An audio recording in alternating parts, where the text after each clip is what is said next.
Performance and military culture. Here you can see Israeli soldiers undergoing training.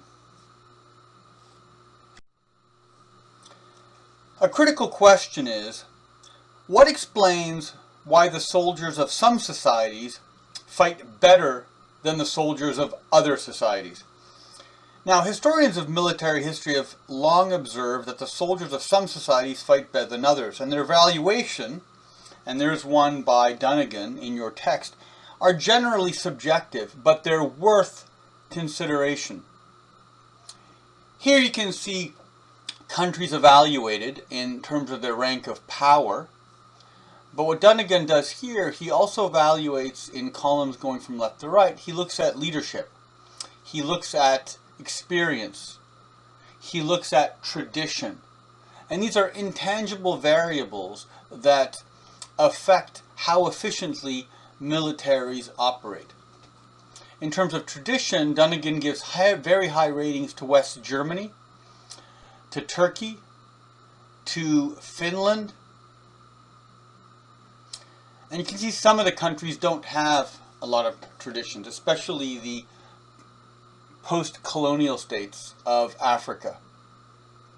Dunnigan gives very high rewards for the leadership of West Germany, of Great Britain. And in terms of experience, it varies, but it's typically those countries that have been most frequently in recent combat. Here we can see the ratings for countries in the Middle East. Dunnigan rates Israeli leadership as 9, experience as 9, and tradition as 8. And the closest competitor in terms of tradition is probably Iran. And in South Asia, you can see the traditions of India and Pakistan are quite high. Nepal is much higher.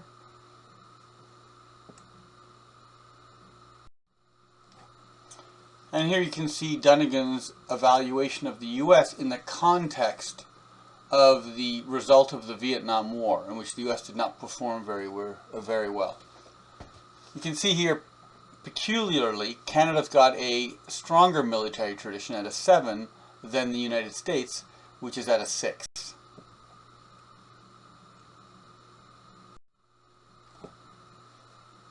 And here you can see the comparison of North and South Korea, in which South Korea's got a slightly higher increment of military tradition. Dunnigan gives a high praise to both Japan and Australia.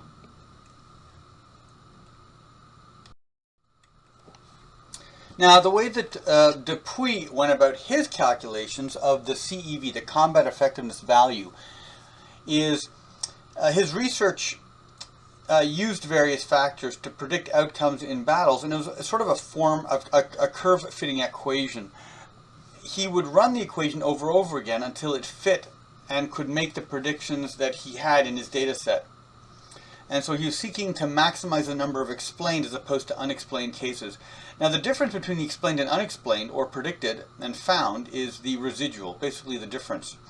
Dupuy initially assumed that it was the result of random error, but when he compared the residual across different states, battles, and wars, he noted that they were consistent between different states. So this he took to capture intangible variables that seem to vary systematically across different cultures. Although he didn't seek to explain the causes of those different societal causes. So here you can see the circumstantial variables of combat, some of which can be determined by culture and most of which are not. So you've got the environmental, the operational, but there you have the behavioral, leadership, training, experience, morale, and manpower quality, which have a lot to do with social organization and culture. Now this is the math of the outcome diagram between the combat power ratio and the result ratio, and this was used to determine the combat effectiveness value. CEVR is equal to R and RB divided by PR PB. And this was then used to determine the combat effectiveness value of the side resulting from a series of battles. So Dupuy termed this the combat effectiveness value, and is meant to quantify the intangible factors of soldier quality, including leadership, training, performance, motivation, and others. Dupuy applied the model to the First and Second World Wars and to the 1967-1973 Arab-Israeli Wars. And so here we can see the ratio of combat effectiveness value, which would show up as a multiplier in the attrition equation. And you can see between the French and the Germans in the First World War, Dupuy estimated that the Germans were 50% more effective than the French. He estimated that the Germans were almost 8 times as effective as the Russians. That would mean every German soldier was equal to 8 Russian soldiers. He estimated that the Germans were 1.5 times as efficient as the British, and that the Germans were essentially equal in their quality compared to the Americans. Now here we have combat effectiveness values that could be determined by individual divisions in the U.S. military during the Second World War. And so what we see here is the number of engagements and the average CEV. Now obviously this would have required a contrast with opposing units, typically the Americans and Brits against the Germans. And just going down the list, you will see the Americans had a division that was valued at 1.14, the 88th Infantry Division. And there was actually a lot of study done of this organization to find out what was the basis for its high quality, including assessments by the Germans of their opponents. You almost never want to collect resources on how efficient a country is from its own perspective, but you need to ideally get the perspective of the opposing country. And the 88th Infantry was found to have a much higher level of discipline, such as saluting officers and keeping boots shined, because it got soldiers into the process of having an attention to detail, and this then affected all other aspects of their performance, including their attention to equipment, how they learned in training, and how they performed in combat. The British had one unit, the 56th Infantry, which was problematic.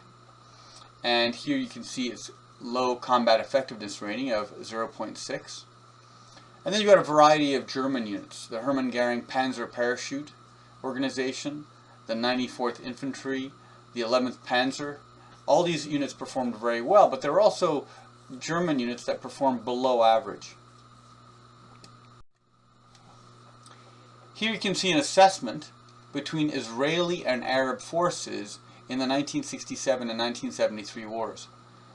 And the Jordanians were the closest in performance to the Israelis. You can see in 1967 they had a rating of 1.54 and then 1.88 in 1973. So for every Israeli soldier, the equivalent was 1.5 Jordanian soldiers. The Egyptians were 1.75 to 1.98. The Syrians were 2.44 to 2.54, and the Iraqis were 3.43. Now you have this rather paradoxical outcome where, in theory, the Egyptians and the Syrians performed much better in the 1973 war against the Israelis. They surprised the Israelis in the crossing of the Suez Canal and the attack across the Golan, and the Israelis suffered very high casualties in that war. But it has to be put in perspective that the Israelis technically fought better in the 1973 war, given the technological challenges of anti-tank weapons and anti-tank rockets, and that the Egyptians hadn't simply run away as they did in 1967 when the general retreat turned into a rout. And the Syrian military was severely disorganized and unprepared. What had happened was that in 1973 the Arab armies had expanded tremendously through conscription, and this reduced the overall qualities of the military.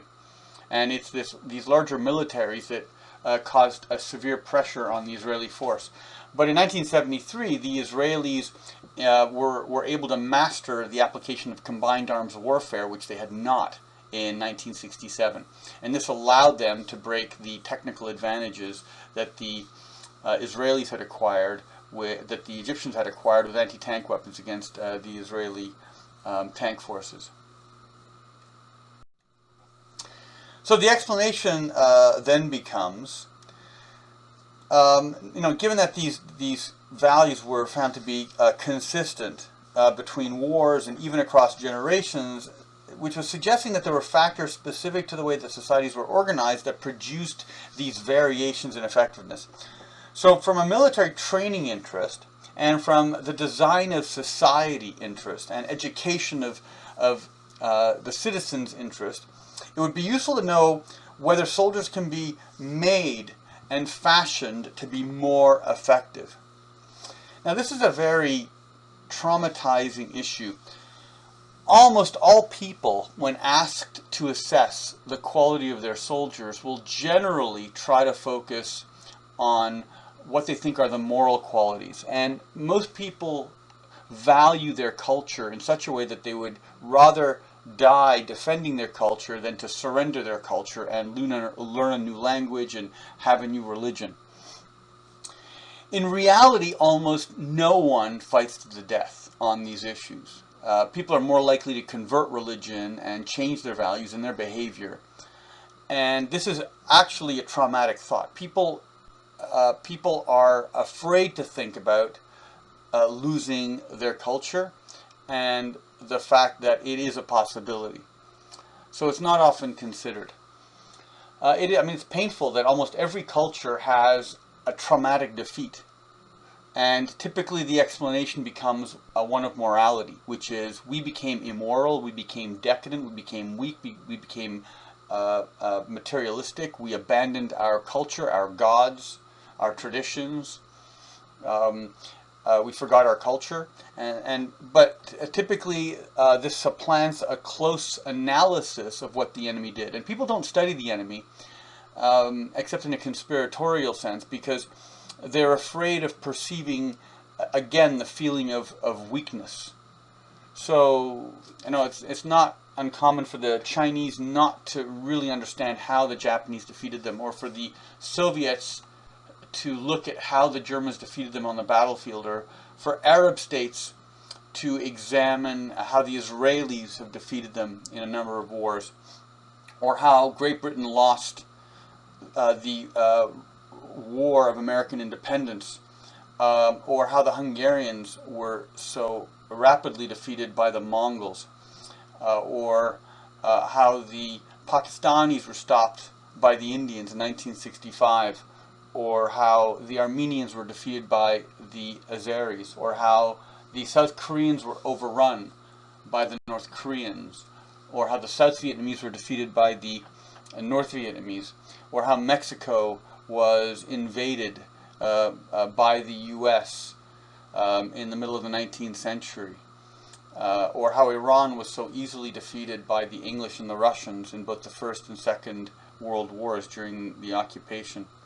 And it's just endless conflicts. How Africa was conquered by the Europeans. So these are traumatic events, and people tend not to focus on their origins because that would expose the moral weakness of one's own culture, the fact that one is a member of a culture that isn't able to protect itself. And that feeling of insecurity is not a comfortable feeling. So what explain why the soldiers of some societies fight better than others? Why, controlling for all environmental and situational factors, did the Germans fight better than the Allies in both world wars, and why did the Israelis outperform their Arab opponents? Dupuy's CEV method cannot distinguish between different causes because it reflects correlation rather than explanation, and thus case studies are the next step in the analysis. There are 5 major explanations.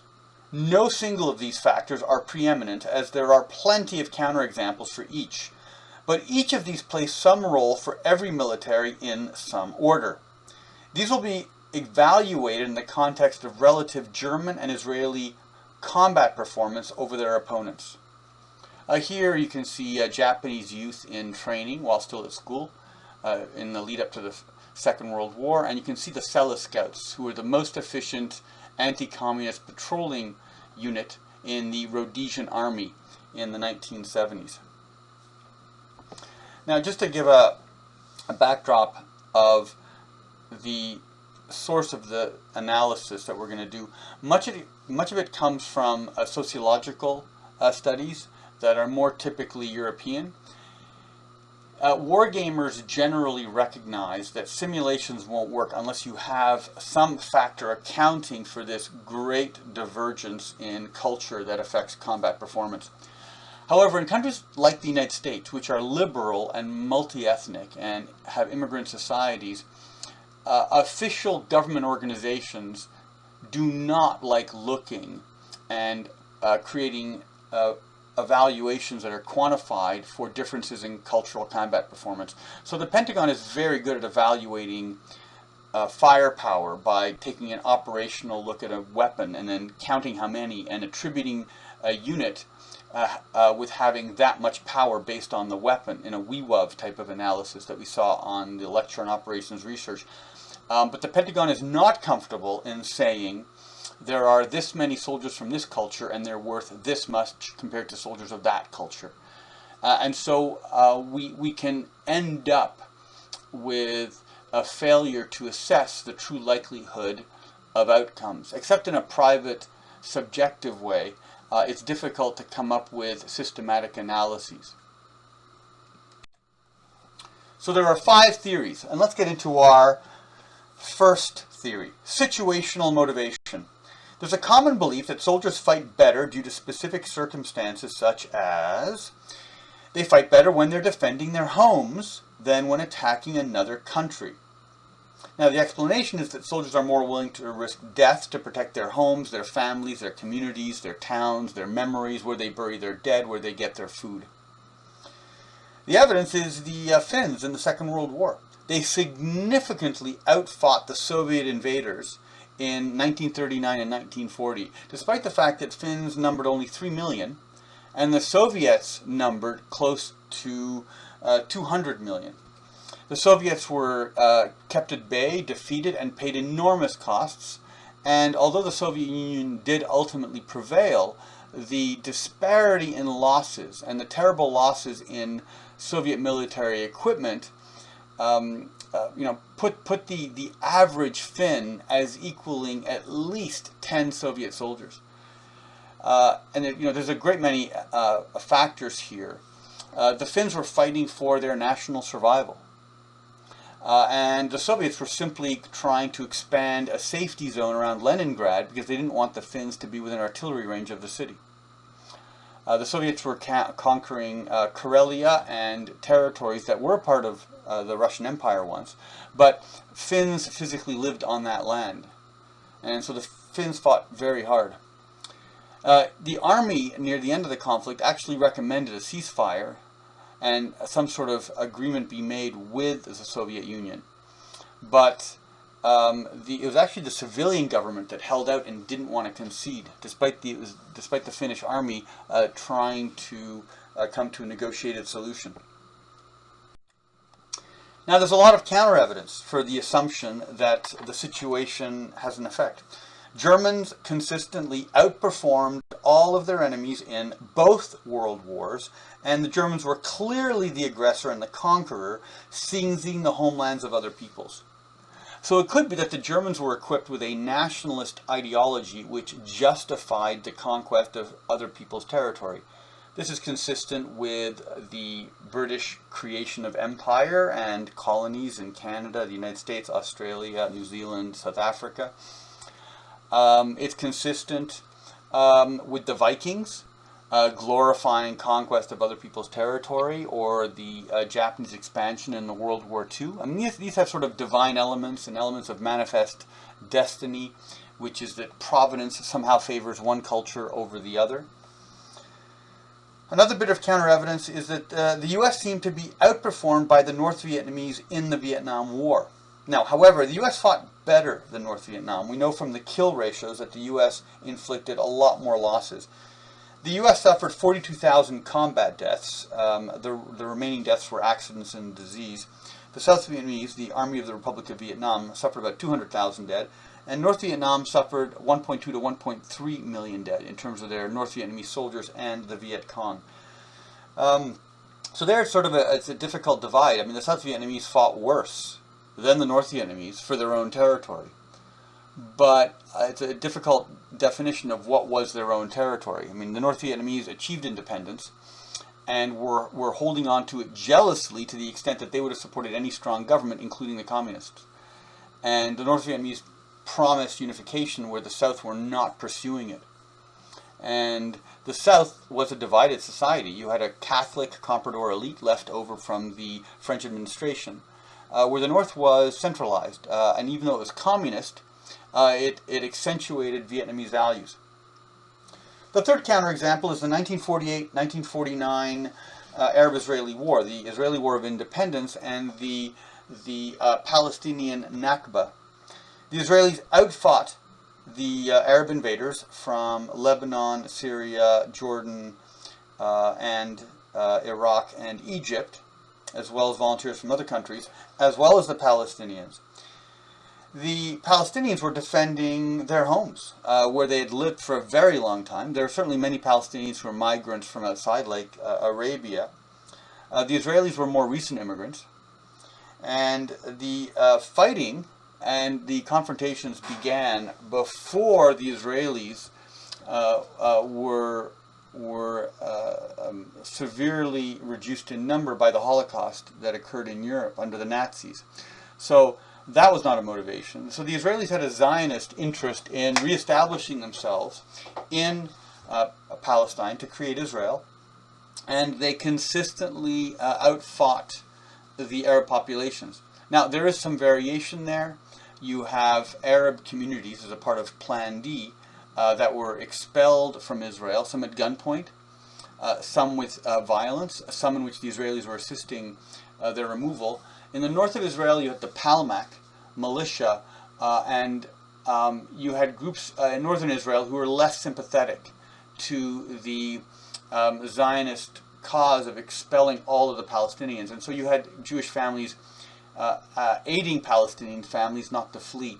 Now, in the Galilee and in the areas around Tel Aviv, you had a pretty thorough expulsion, ethnic cleansing of Palestinians. And it was a part of Plan D, which was the Haganah's plan to remove the Palestinian populations and displace them in order to create space for the Jewish settlers living in Israel.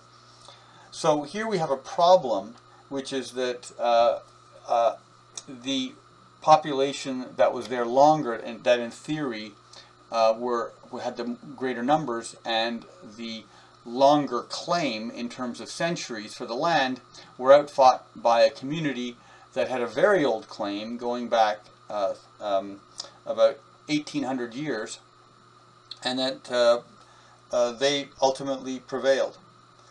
One of the Israeli acts was to take the new migrants from Europe and quickly get them into combat, following the principle that if people that fight for a country are going to adopt the identity of that country. And this is the same principle that Mussolini had with Italy. He wanted Italians to fight. This is a fascist philosophy where if you get people to fight then together, then they're going to create a single nation. Because the problem with Italy in the First World War is they performed quite poorly.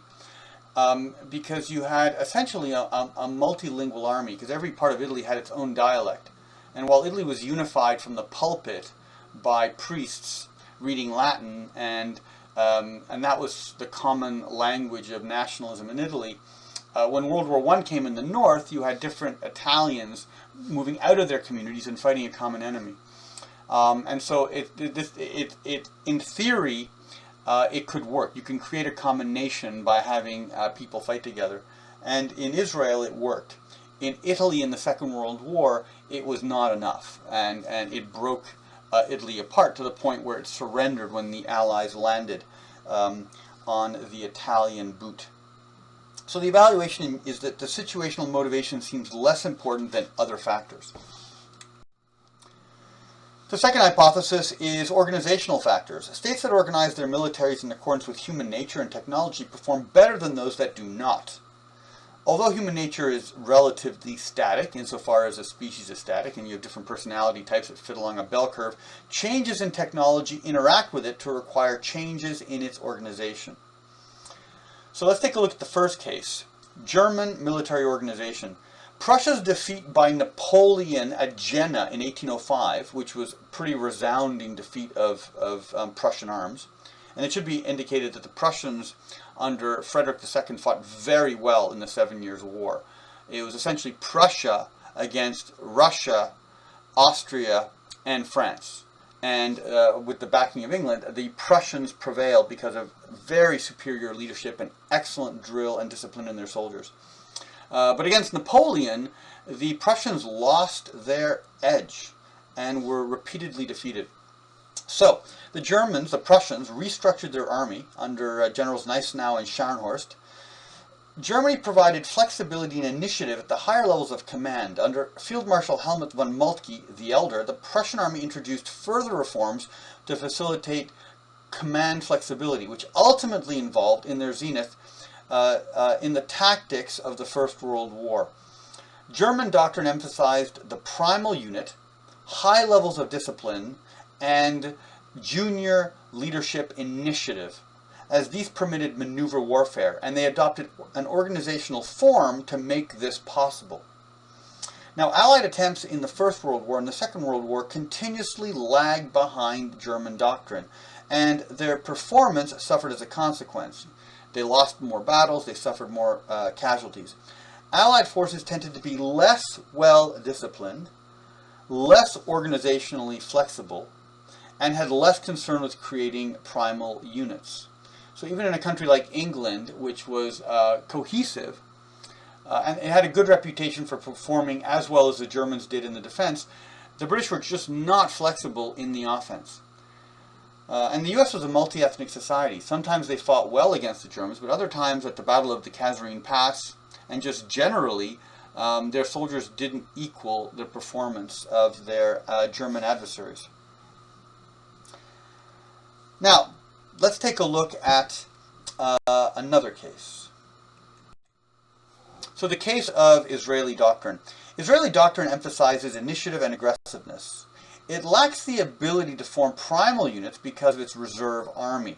And while its level of discipline is high by Middle Eastern standards, it's closer to the European average. Israel's doctrine in 1948 and 1956 subordinated armored doctrine to infantry tactics, and in 1967-1973 it placed too much emphasis on armored doctrine. In both cases, it copied and ignored the consequences of the British doctrinal errors of the Second World War.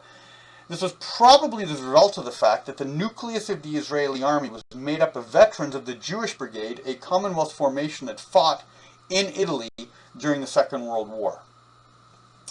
Now, in comparison, most frontline Arab states had militaries that were coup-proofed, which were designed not to conduct a coup. In other words, the government was strengthened by weakening the army. One of the ways of doing that was selecting officers on the basis of their loyalty and not their competence. And then not allowing these officers to train together, because if they were to train together, they'd know each other and they could better coordinate a coup. As well, while discipline was harsh, there was little initiative and a poor attempt to generate primal units. You have a high distance level between leaders and followers in Arab states. And this translates into the leaders generally neglecting the welfare of their subordinates, both in the civilian society as well as within the military. Now, I encountered a number of Egyptian soldiers, and I consistently found that soldiers, or rather civilians conscripted as soldiers into the Egyptian army, were abused. They weren't fed well. They had to get food from their families. They were abused by their officers. There simply wasn't a desire by the officers to love their soldiers and contribute and teach their soldiers. And this was in sharp contrast to the Israelis, where there was a sense of responsibility to the subordinates. And there wasn't a personal satisfaction of the officers in being superior to their soldiers. Rather, Israeli officers sacrificed for their soldiers. So that Israel suffered few of the consequences of its doctrinal errors was the result in 1948 by its ability to mobilize greater manpower. In 1956, the Israelis were able to do well because of the impact of the Anglo-French invasion of Egypt, which had basically occupied most of the Egypt's attention and destroyed the Egyptian Air Force. And in 1967 by the fact that the Egyptians were in retreat rather than defending. So the Israelis could simply chase the Egyptian retreat across the Sinai as it disintegrated. Also, the Syrian army was very poorly organized, and the Jordanians had some severe interference by their monarch, King Hussein, who took an otherwise very efficient army and managed to lead it to a disaster. Only in 1973 was the effect of Israel's doctrinal error visible. Its neglect of combined arms operations led to an initial defeat of its first counterattack against the Egyptians. In 1973, Israel's emphasis on initiative and flexibility permitted a quick adjustment of doctrine towards a combined arms operation, specifically between their full-time airborne soldiers, along with their Sinai brigade, which is a special commando force using Egyptian equipment, and their armored forces. And this allowed Israel to have a mobile, hard-hitting combined arms unit that permitted to advance across the Suez Canal into Egypt, while the rest of its reserve army, which was less cohesive and less well-trained, basically followed in subsequent echelons. These are Israeli Druze soldiers. During the 1973 war, you had Druze communities in both Israel and Syria. They're a variant of an Islamic sect, and they generally defer to the political authority of wherever they're living, but they're very cohesive. So they formed a complete military unit, a battalion in the Syrian military, as well as a battalion in the Israeli army. And the two Druze units, in fighting on the Golan Heights in 1973, encountered each other at the base of Mount Hermon. The Israeli Druze outperformed in combat the Syrian Druze. And the Syrian Druze commander was humiliated, and it was basically a function of the lack of organization.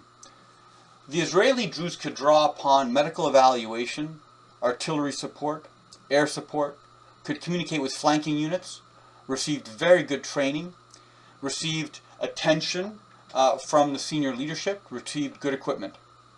The Druze in Syria, however, were poorly equipped, were not well trained, not well led by the Syrian army, and ultimately the commander of the Syrian Druze committed suicide out of humiliation at the conclusion of the battle.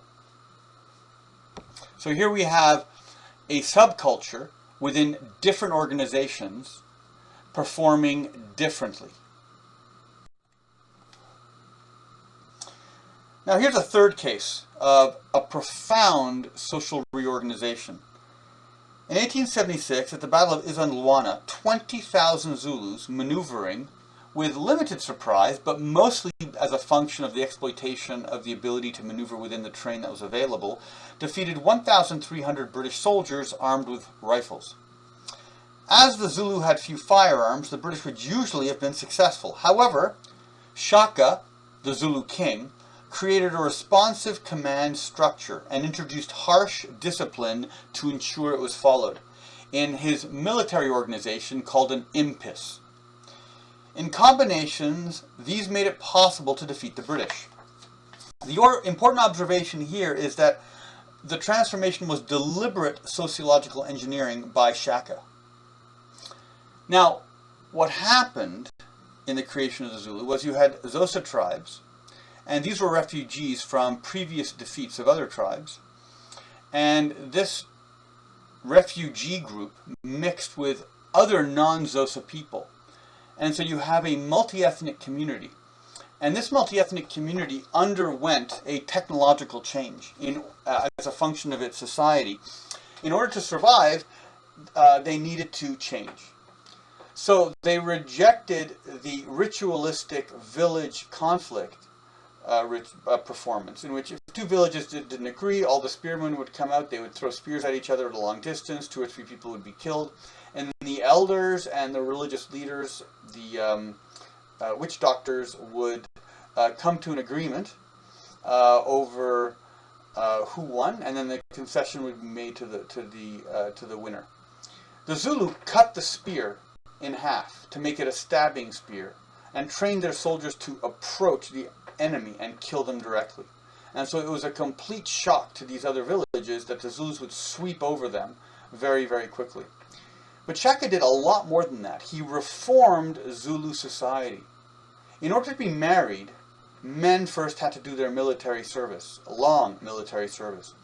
And so by controlling marriage, he was able to control the male recruits, and so you had a social transformation that was the basis for the military.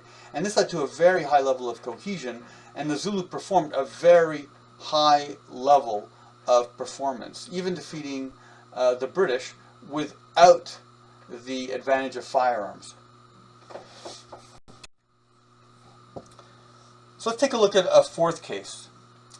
Studies conducted at the Institute of Defense Analysis, which is the think tank for the Joint Chiefs of Staff at the Pentagon, indicated that the Iraqi defeat in a land battle by the U.S. in 1991, the Battle of 73 Easting, in which you had a Republican Guard division of 15,000 Iraqis and 300 tanks coming up against a U.S. Army tank division, was due to the failure to observe a few tactical precautions, such as having scouts out ahead, and the failure to adopt concealed positions.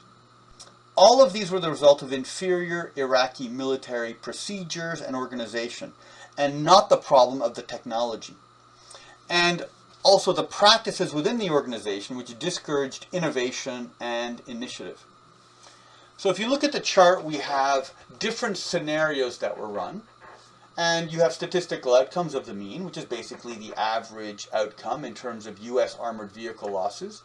A standard error, which is a way of calculating how likely it is to have a lower and upper bound. A fractional loss of the total organization. And you have the Iraqi vehicle losses as a consequence with the same statistical variation, and an exchange ratio at the end. In other words, the number of Iraqi tanks lost to the number of U.S. losses. So the actual outcome, which is the base case, was 42.9. 42 Iraqi tanks destroyed for every American tank. In other words, it was a massacre. Essentially, the Americans closed at long range and inflicted severe long-range losses, and it was a sandstorm, and so the Iraqi optics couldn't pick up the Americans who were using thermal optics. But let's take a look at the best case. In the best case, which is case F, this is where the U.S. has no thermal advantage because the Iraqi tanks are hull down. In other words, the Iraqi dig holes in the ground deep enough that only the tank is visible. That the U.S. has no air power, okay, which could have been accomplished if the Iraqis had sent aircraft in, or if they had smoke screens set up on an industrial scale.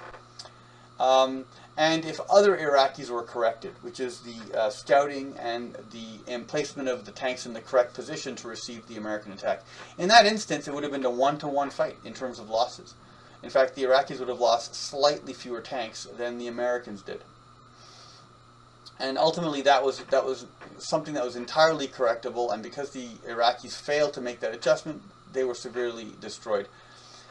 The Iraqis had a decade of experience of combat against the Iranians, but the lessons they learned there were how to use tanks in support of infantry and as artillery against fixed positions.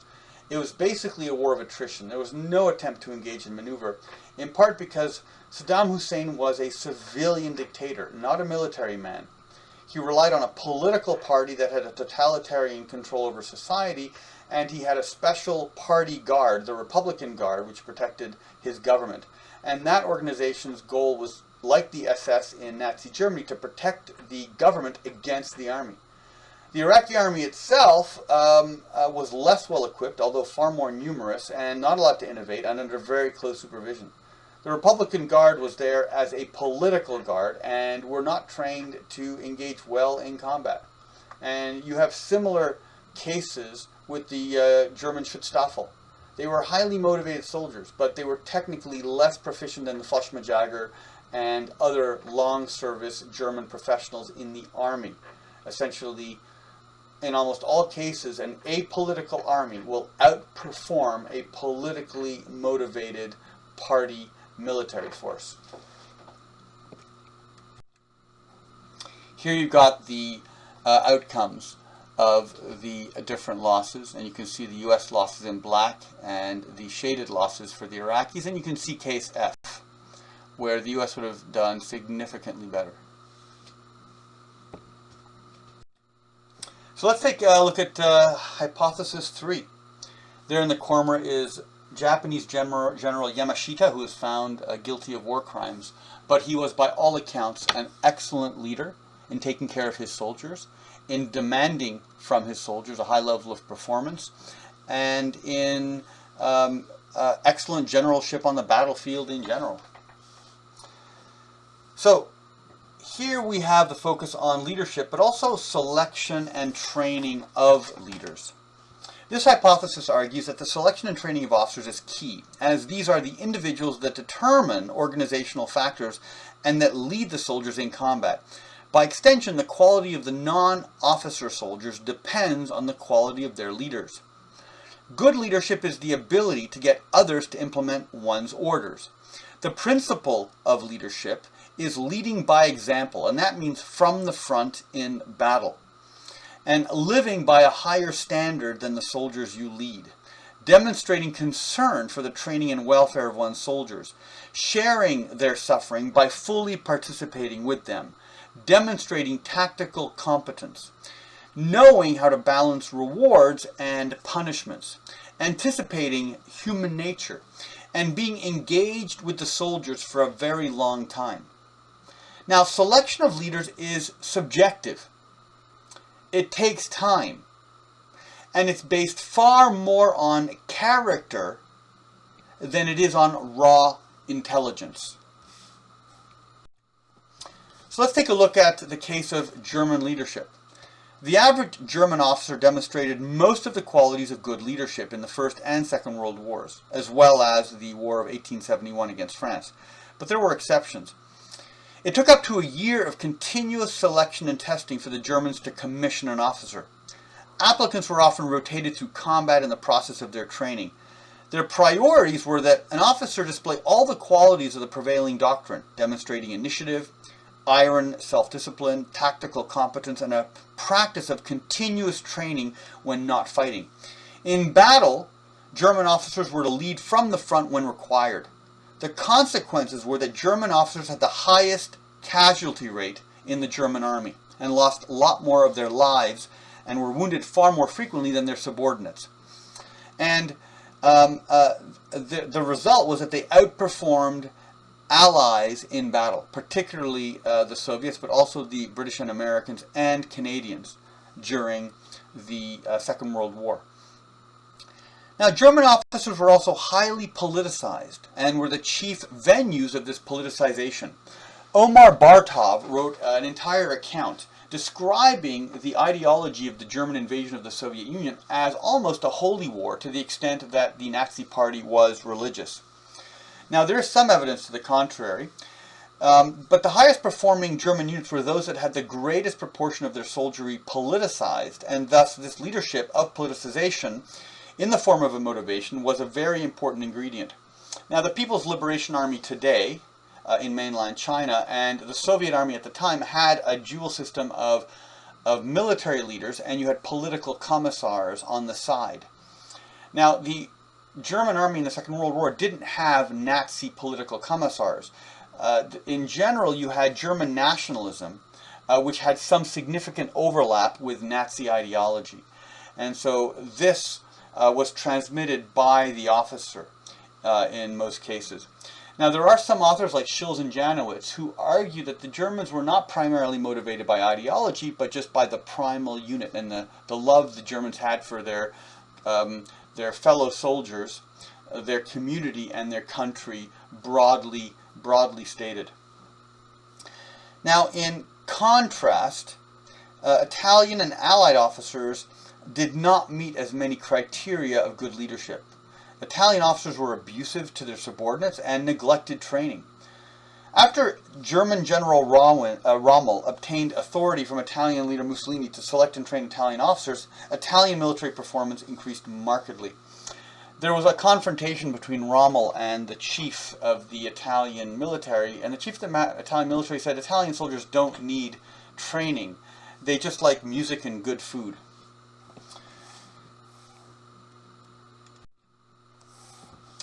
These are the marshals of Napoleon.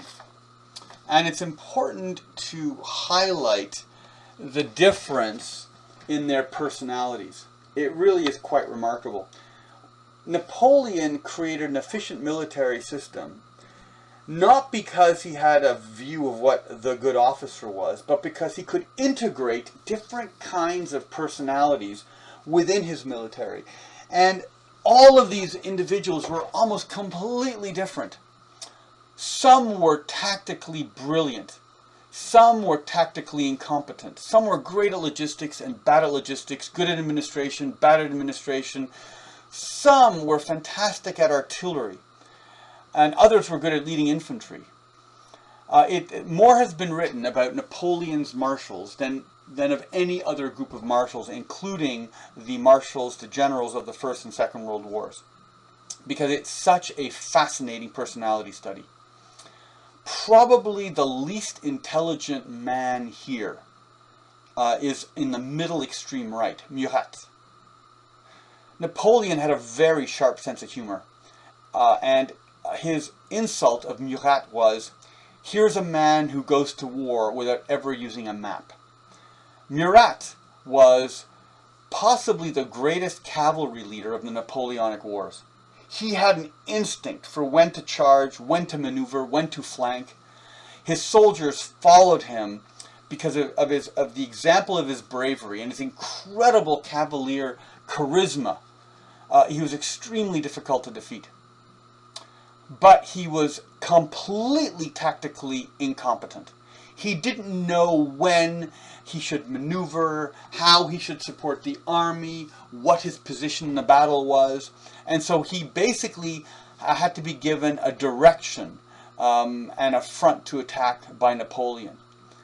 He was not an intelligent man. He was 100% personality, which is often a problem for cavalry officers. Now you contrast this with the German selection of the officer, where the Germans, they wouldn't even hire an officer if that officer didn't achieve a minimum standard. The Germans would rather have no officer than a bad officer. In contrast, the Americans hired their officers in the lead up to the Second World War based on an IQ test, sort of like an SAT or a GRE. Because the American focus was technocratic. They wanted people to be able to manage systems and machines, and therefore they needed managerial skills that you would equate with a corporation. And so you had very intelligent managerial leaders who weren't necessarily inspirational. The Americans didn't emphasize character as much as the technical competence that you'd need to manage a system. Now the second case is Israeli leadership. Israeli leadership is similar in many respects to that of the Germans, emphasizing inspiration by example, commanding from the front of the troops, the exercise of initiative and aggression, and a noted concern for the welfare of their subordinates. Consequently, Israeli officer losses were very high. Because such a large proportion of the Israeli military is based on less than optimally well-trained reserve soldiers, officer selection receives a very high priority in the Israeli army. By contrast, Arab leadership is very poor. There is little leadership from the front except by elite units. There is little concern for the welfare of subordinates. In 1967, once the Egyptians had given their order for the retreat, many Egyptian officers abandoned their soldiers in the desert and fled over to the Suez Canal, leading their soldiers to just fall into a rout. Here you can see a dead Israeli officer being taken down from a tank. There was a clash between Israeli elite forces on Mount Hermon and Syrian elite forces. And the Syrians prevailed over the Israelis, and when the Israelis counterattacked, they again prevailed over the Syrians. But the ratio of performance was much more in favor of the Syrian army than it was with the general Syrian army. Nevertheless, the Israelis, soldier per soldier, fought better than the Syrians, even though the Syrian commandos were significantly better trained and given a lot more freedom and initiative than the rest of the Syrian military. Now, as a general evaluation, leadership is a complicated factor because different states may fulfill different categories within it. For example, the Japanese military produced officers with great initiative and intense discipline, but who were also generally tactically less competent than their American counterparts. Now, in the fourth case, we have the case of U.S. General Stilwell.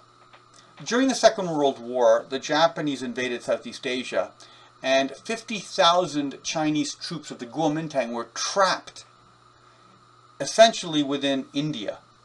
And so a group of American soldiers, along with the 50,000 Chinese and the British Indian Army and other colonial troops, basically retreated under General Slim.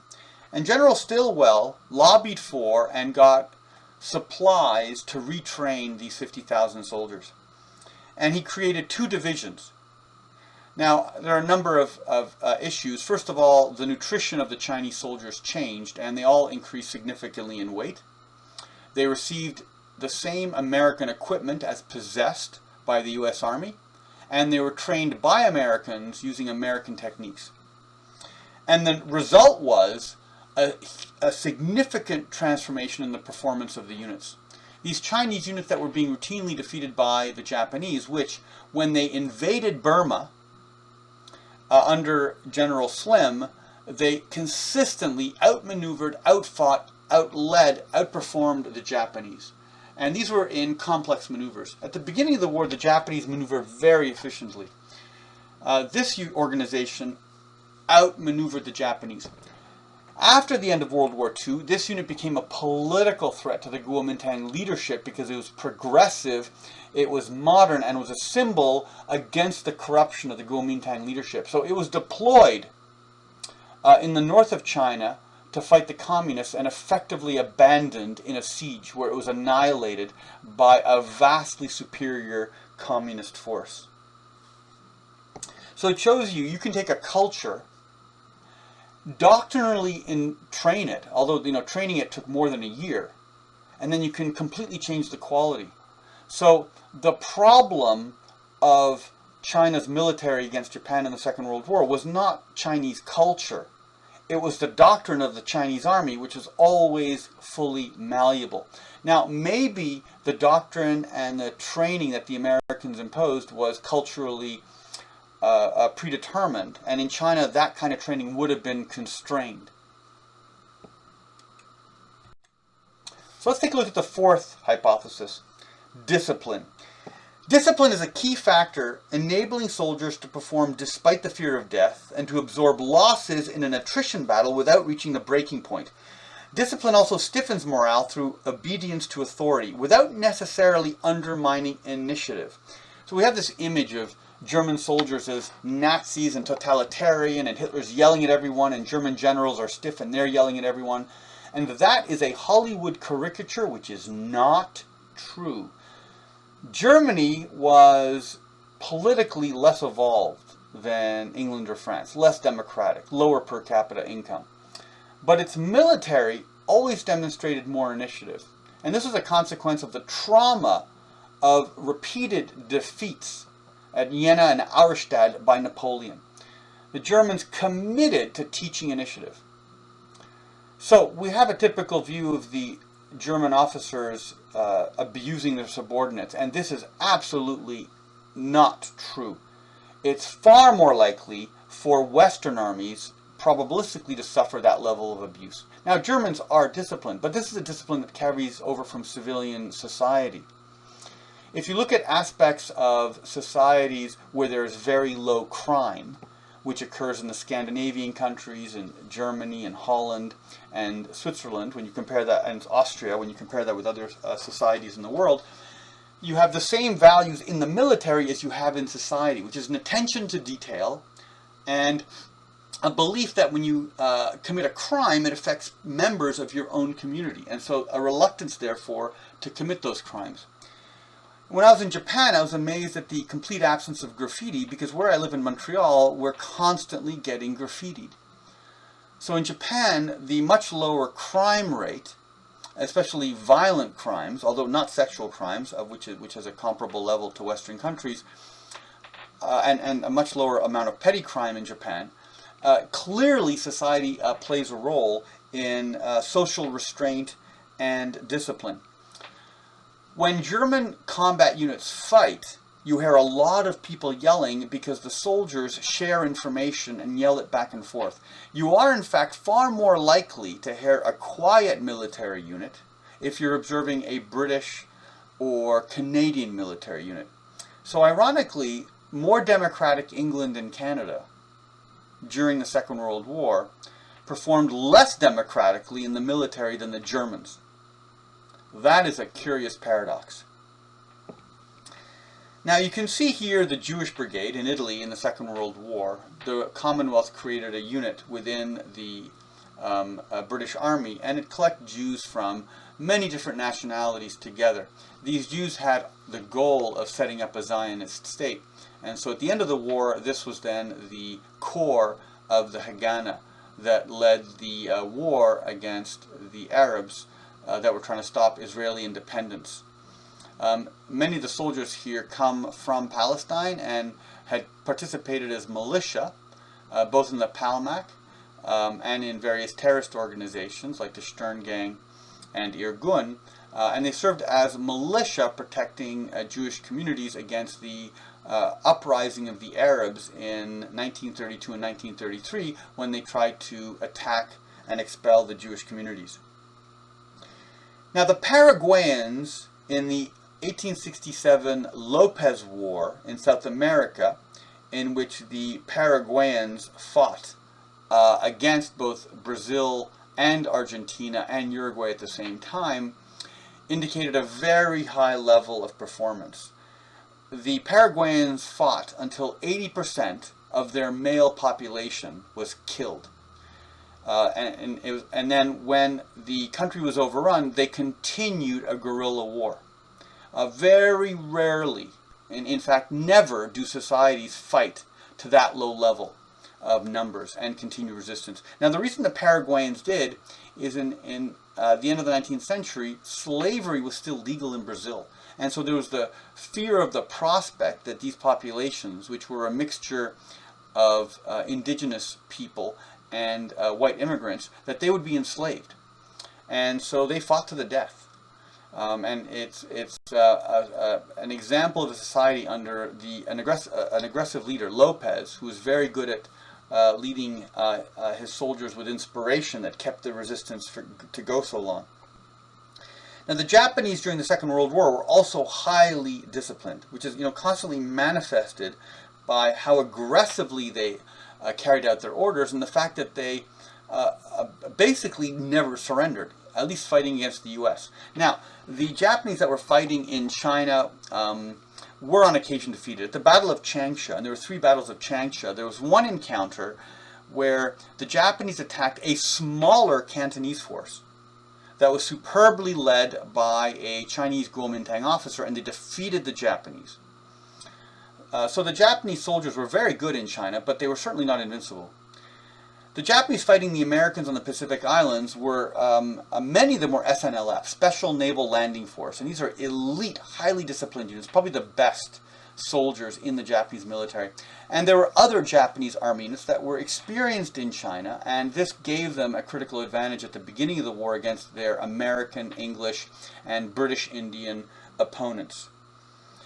Now, the Japanese, in contrast, had problems with tactical performance. So this is Ichiki, who is the leader of one of the Special Naval Landing Forces, attacking the U.S. Marine Corps in Guadalcanal.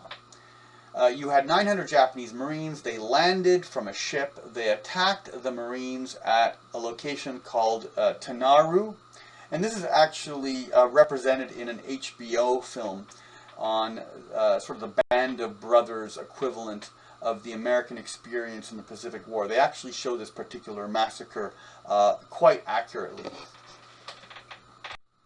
So the Japanese attacked across the river with great boldness, and the net result was 43 killed Americans. The Japanese lost 800 killed, 15 wounded, and the leader committed suicide. And so this battalion of the 28th Infantry Brigade, which was an elite naval landing force, was destroyed on August 21st, 1942, almost in its entirety, because there were only 900 soldiers total in the detachment. So the rest must have escaped. Now, Dupuy noted in his research that one of the units, the 88th Division that I mentioned earlier during the Second World War, had a high CEV, and German sources indicate that the unit was highly proficient when in combat against them. And a study of the unit's war diary indicated that the key to its success was discipline. The commander enforced strict discipline in protocols such as saluting and shining of boots, and this helped reinforce a broader system of discipline and training that created a much higher level of performance on the battlefield.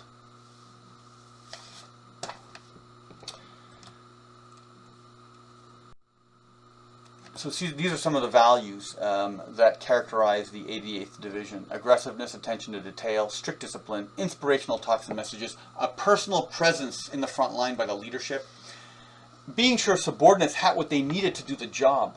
Soldiers value highly competence, training to do your job, not like a cowboy, not with swagger, not with a John Wayne smile, but with actual performance. Is the most important thing for soldiers to have confidence in you in a leader. Making sure every assignment was carried out properly, including those not immediately related to military procedures. Requiring strict adherence to established standards for military courtesy and proper uniform. Polishing your boots. Now, you also polish your boots for other reasons, which is they'll rot. I once spent 2 weeks in mud, and I didn't polish my boots because I was arrogant, and one day my foot went right through it. If you're going to be standing in water for 2 weeks, you must polish your boots because the wax protects the leather. Very common sense. Prompt relief of any subordinate who could not or would not do their job. Making friendly gestures to establish rapport with subordinate commanders. Tactical skill. Grasping and communicating the big picture and role of each unit and overall objectives. In other words, you're sharing the plan, making the subordinates a part of the overall plan, so they see the big picture and they're participating in the big picture and they can ask questions about the big picture. Now, there are consequences to a lack of discipline. The Canadian Army and the Australian Army were notable in the First and Second World Wars for a high level of discipline in one domain, and that was sexual discipline. In the U.S. military, there was generally an open culture, despite the Puritan civilian tradition. And American soldiers were taught how to use condoms, and they received good sexual education, and were strongly advised not to engage in sexual assault of local populations. Now, we do know from censors and from sociological studies that when the Americans engaged in sexual activity, and especially in the hiring of prostitutes, it turns out that half of the time that the Americans hired prostitutes, it was to cry with. These were young men, far away from home, under tremendous fear of death, and the first thing they were looking for was not sex. It was intimate comfort. Now, the Americans generally indicated a better preference for environments that had less prostitutes. So Americans noted the ease of getting prostitutes in Italy, less of an ease in France, but during the occupation of Germany, it was most difficult to attract sexual reciprocity. But this was, bizarrely enough, Germany was found to be a much more orderly and a preferred place to live for American soldiers, which is very peculiar. So the idea that soldiers were constantly going around engaging in violent sexual activity is not true. That's not always the goal of holding someone else intimately. Now, British soldiers were highly disciplined and generally didn't engage in local sexual activity. They were simply told not to. German and French soldiers had government-regulated, military-run brothels, and the Taiwanese did the same thing. A great many armies did this. The Japanese had comfort women, which a lot of the evidence shows that they were coerced. The Germans and French had coerced and non-coerced brothels as well. Particularly in the German case, they had coerced brothels. And when you had these regulated, you can then test to see if the individuals there had diseases, because some of the diseases could indeed be debilitating. Syphilis leads to insanity, and it wasn't until 1940 that you had penicillin, which could safely treat syphilis. Before that, syphilis would be treated with mercury, which had a whole bunch of other severely debilitating effect on people's health. Soviet soldiers engaged in a lot of sexual assault. My grandmother was caught on a train in Eastern Europe during the Soviet advance, and the way that she escaped was the members of the train put on masks and they basically yelled out typhus.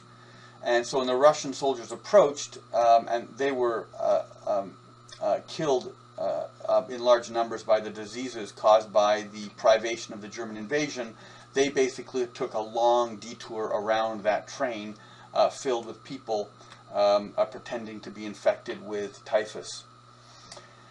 Now, the Canadians and the Australians didn't have a systematic sexual education program. They didn't have the discipline of the English. They certainly didn't run around raping people, and unlike the French and Germans, they had no government brothels. And so Canadians basically got sex where they could in an unsystematic fashion, with the net result that both in the First and Second World Wars, the Canadians and the Australians were at the top of the list for sexually transmitted diseases and the consequences it had on performance. One of my bosses in the Army, when I mean a boss, I mean an honorary colonel who had previously commanded my regiment, 3 Field Engineer Regiment, during the FLQ crisis, one of our soldiers, Rocky Legia, is on video on YouTube dismantling a bomb in Westmount, which then blows up and takes off his hands and brain damaged him. And then he spent the remaining years of his life in the military convalescent home until he died in 1995 in the West Island, in the convalescent home. And we would visit him every year. So Colonel Wolfe, who's now dead, was the commander, and Colonel Cook was his subordinate. Colonel Cook was a young officer in the Korean War. He applied to Princeton and MIT while being shelled by the Chinese and managed to get his way into Princeton. Colonel Wolfe had served in the Second World War as a part of the British 8th Army and later with the Jewish Brigade, and then he did service in Israel, and then he came back to Canada and did his military service. And Colonel Wolfe was on a ship with a fellow Jewish Canadian who was going to join the 8th Army, and this guy got a sexually transmitted disease and had to be taken off the ship long before he got to Egypt, because of course to get to Egypt in a transport you had to circumnavigate Africa, because to go through the Mediterranean was lethal because of the Italian Navy. So if you get a sexually transmitted disease, and there's a wide variety, gonorrhea is pretty bad. Most of these can be treated with penicillin. Scabies, I mean, there's a long list of things that you can get. Herpes is not that debilitated, and some people say that it's sort of exaggerated by an industry that sells creams. It's about as bad as a cold sore. But it's not going to have the severe debilitating effects of some of the other sexually transmitted diseases that lead to, like HPV, which leads to ovarian cancer, and other diseases that lead to infertility. Now, to deal with the problem in the Second World War, based on the experience of the First World War, the Canadian government got the Quebec government to shut down all of the suspicious entertainment facilities along St. Catherine Street. And this was done with some difficulty. And at the end of the war, when these were reopened, they were reopened in an inefficient way, which led to collusion of corruption between the police and organized crime in running those. And ultimately, there was a young lawyer working for the city who was called Jean Drapeau, and he basically uncovered the police and organized crime conspiracy and sent a whole bunch of people to jail, and he ultimately became the mayor for many years, and he created Expo 67 and brought the Olympics to Montreal in 1976, and there's an island named after him. And it's all because Canadian soldiers basically have sex without regard to their health or their combat performance. So let's go on to our first case of German discipline. German military discipline has been high by European standards for centuries. While Germans were more likely to surrender in battle than the Japanese, they were better able to combine discipline with initiative. Nevertheless, the Germans rated better than US, British, Russian, or French units in their ability to absorb punishment without having their units break. Here you can see German soldiers in the Soviet Union during the Second World War. So let me give you an example of a narrative encounter. In April of 1945, a US platoon of 20 men under Lieutenant Seeby crossed the Rhine into Germany to conduct a raid in the Ruhr Valley and were quickly isolated in a building by 75 German soldiers. In a melodramatic speech there, a German lieutenant shouted to us in perfect English, this is an account from one of the soldiers, "Gentlemen," all of a sudden he considered us gentlemen, "you have 5 minutes to surrender." Lieutenant Seeby yelled back, "You surrender to us." "Sir," cracked his reply in the German reply, "I'm a soldier, and as such, I have my orders, which I must obey. You have 4 minutes. And the American answered, "But you are already caught in the center of a huge pincers." "My men, I realize that, but we have superiors over us to whom we must answer anyway." He hesitated a few seconds. "You'll be prisoners of war only a few days before you're freed by your advancing British or American comrades. You have 2 minutes left," the German shouted. And then the German shouted, "Your time is up, gentlemen. Are you coming out?" Silence fell on the room as Lieutenant Seeby said, "Yeah, we're coming out." The men of the 94th American Division marched into the prison camp to be rescued a few days later by the 13th Armored Division, as the German officer had predicted. So let's take a look now at the second case. The case of Israeli discipline. Well, Israeli military discipline is probably on par with that of its Arab opponents in terms of the ability to absorb punishment before breaking. Israel's small regular force is better disciplined on average than its reserve components. Israel puts less emphasis on parade ground formality, particularly in its airborne forces, whose comparative advantage is aggressive action. There was basically an incident in the 1970s where the Syrians were building water canals to redirect water away from Israel, and Israeli tanks went to intercept and attack the Syrian construction equipment and couldn't do any good hitting of those targets. And so the Israelis had to improve their gunnery. And the bad gunnery was a function of bad maintenance and bad discipline and bad gunnery training, and so that problem was fixed. So the Israelis are aware of the technical importance of having good discipline. Now, Israeli units less often permit themselves to be put into situations where they face having to surrender, but they did surrender in large numbers on the Bar-Lev line along the Suez Canal in 1973 once the situation appeared hopeless. Arab units generally surrender far more easily. Now, Israel is below par for European standards of discipline, particularly when compared with British and German military. Now, this relative shortfall is evident in the comparison of the Anglo-French performance against Egyptian soldiers in urban warfare in 1956 and failed Israeli urban warfare attacks against Egypt in 1973 along Suez Canal built-up areas. In 1956, the French and English paratrooped into Egypt, destroyed the air force from Cyprus, and suffering very few losses, were able to inflict about 10,000 casualties on the Egyptian force and take control of the northern part of the canal. So the Egyptian military performed very badly against the English and French, but less badly against the advancing Israelis, although the Israelis did quite well. So the Israeli military has the issue where they only have about 30,000 regular soldiers in a population of a country with 7 million people, and the rest of the military is rapidly recalled up as conscripts. And so, given that only 5% of the Israeli army is permanently deployed, you do have a significant reduction in the quality of the soldiers.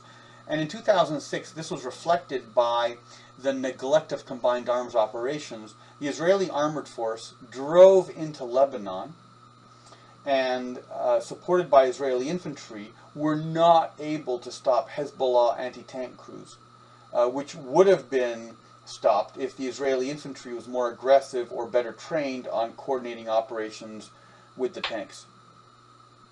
Now, there's a curious performance evaluation report, a number of them which were collected of Canadian officers, and there was one I found very peculiar which said, the soldiers followed Lieutenant Smith not so much because of his combat performance, but because they were very curious to see what he would do next.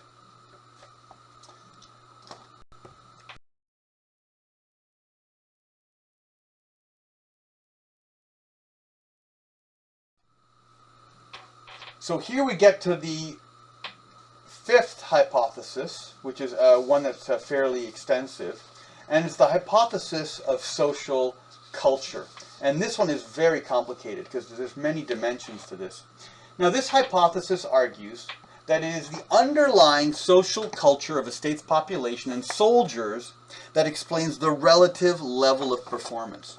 This is essentially the software of societies. It is the stories mothers tell their children. It's the fables and the legends and the foundation narratives of where people came from and how they deal with problems and what character traits are respected and who are the examples in the statues in society. So let's take a look at the first case, that of German social culture. The argument is that it is elements of German social culture that make Germans good soldiers, not organization or leadership, and it is this that creates discipline and the other qualities such as initiative that preserved the German tactical advantage. Now, the evidence is that German losses fighting against the Soviet Union in World War II were so high that in most units, many of the officers had been killed and the organizations of the units had been shattered, and new recruits were incorporated in and sent back into combat with insufficient training. But these new recruits were highly politicized, typically in the Hitler Youth, which you can see in the picture here. And it's their belief in their cause, in the values that they were trained as youth in civilian society and not in the military, that explains why the Germans fought so well. Now, there is counter-evidence. Now, especially the highly politicized Schutzstaffel, the SS units that were the bodyguard of the Nazi Party, were they were the best performing overall in the Second World War, largely because of their political motivation. But less than 50% of them were actually German. The German raised an Arab SS unit made up of Arabs that wanted to expel the Jews from Palestine. The Grand Mufti of Jerusalem, a granduncle of Yasser Arafat, the leader of the PLO at one point, was in Germany to negotiate for it. The Germans deployed the Arab SS unit in counter-communist insurgency activity in Greece. The Germans considered raising an Indian unit out of the prisoners of war taken in the wars in the desert of North Africa, like the Japanese had done with the Bose and the Indian Liberation Army, but Hitler prohibited it. There were English SS units. The last SS unit to surrender in the Soviet assault on Berlin was the Charlemagne Division, which was a French SS unit. The best SS units from Belgium were Walloon, that's to say French-speaking, and were not the Dutch-speaking population that are culturally close to the Germans. There were 2 divisions of Muslim Bosnian SS units. Now, these revolted at one point and murdered a number of the German officers because the German officers were somewhat abusive to them. And so there was a reform in training of the German officers. There were Ukrainian SS units that fought very effectively. Some German units, such as the Sudeten Germans of Czechoslovakia, were actually not performing very well. And so we don't always have a correlation between German culture and German performance. There were a lot of adventurers who joined the SS from different cultures, but for reasons probably due with their personalities. Now, it was noticed during training and subsequent combat that non-German units made up of French and French-speaking Belgian Walloons and Scandinavians did outperform SS units from Germans living outside of Germany. So this suggests that it wasn't German culture that made German units perform well, but some other trans-European cultural trait. These are the Bosnian Muslim SS fighting in Serbia. And you can see their traditionally Turkish outfit. These are the Arab SS operating against Greek communists. Now we have the case of Israeli social culture. Now the argument here is that European Jews brought European culture to Israel. European Jews, though a demographic minority, dominate many of the key positions in the Israeli military as well as the society. By comparison with African and Arab Jews, European Jews perform better than their counterparts in promotion, suffer far fewer disciplinary problems, and this would suggest that the Israeli military culture is essentially European. Now, the early Israeli military, while populated by the kibbutzim supported Haganah, which are the early settlers, when you still had a Turkish and a British Empire supervising Palestine, was officered and led by British-trained officers of the Jewish Commonwealth Brigade. So their performance was similar to that of other units serving on that front, which is the British, the Americans, the Canadians, the Poles, the French, the Brazilians, and the New Zealander forces. Now, Israel's military is a reflection of its society. If you look at the prison population in Israel, it's overwhelmingly Arab and African Jews. The leaders, politically, the leaders in the economy are, for the most part, European Jews. And so you do have an ethnic divide within Israel. The Israeli military is also divided along social lines, and this is a deliberate social organization. It shows you the military is not completely socially aligned. You essentially have Orthodox Jews who don't want to perform their military service in the presence of women. You have very left-wing Jewish units that are essentially reflections of the kibbutzim culture, the very socialist culture, high level of integration with women. And then you have parts of the Israeli military that are far more conventional and equivalent of militaries in other countries. So you can't see the Israeli society as monolithic. You also have the case where the leader at one point, the general in charge of the Israeli border police, was a Christian Arab. And you have Christian and Muslim officers serving within the Israeli military. Some of the incidents involving the sniping by the Israeli army of Palestinians inside Gaza, when it ended up going to a court case, it was revealed that a lot of those soldiers were Muslim Arab Bedouin recruited from the Negev into the Israeli army. So the Israeli army is complex. It's not a single culture. It doesn't have a single tradition. Yitzhak Rabin, the Israeli prime minister, was assassinated by right-wing Jewish settlers, Zionists, who are trying to further incorporate the Palestinian lands into Israel. More aggressively than the Israeli state is so far. And that goes back to a dispute when Yitzhak Rabin was a member of the Palmach, which was trained by Ord Wingate, who's an English adventurer.